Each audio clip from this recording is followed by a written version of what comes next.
no zao lazaiko izao fa natao anao izy fitiavana raha heloka amity anao ifatany aponja ohatry izao na tsy tiana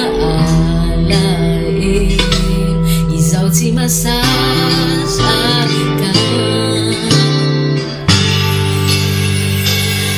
tsy hoe mahay miteny fa lay fity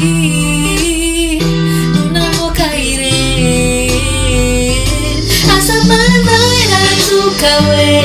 siatrany mafy sy ny sarotre izao aty vononanity ivadika mitoky nomeny nafalinao sikasinao sanatry zara ifandao natrany amiankaviomba nasao rasitrakao lalany fitiavanao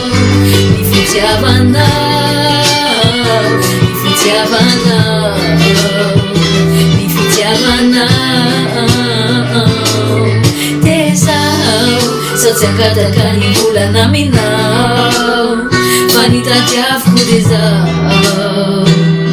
oele fitiavanao kazamana ianao fisao tsy ivadika tsy masaka anao tsy mafoy anao efa zatra loatranao hoe asa manay atoka hoe siatrany mafy sy ny sarotre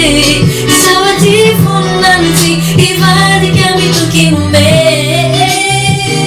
nafalinao sikasy anao sanatry zandra ifandao natrany miankaviomba nasao rasitrakao lalany fitiavanao ny fitiavanao ny fitiavanao ny fitiavanao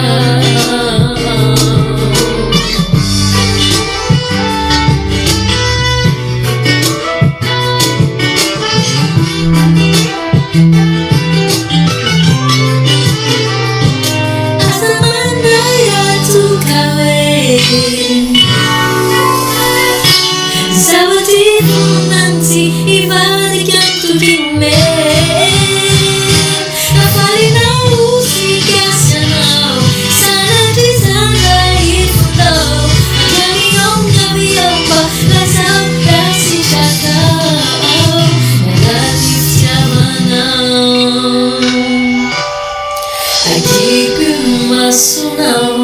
de mba ino zao lazaiko izao fa natao anao izy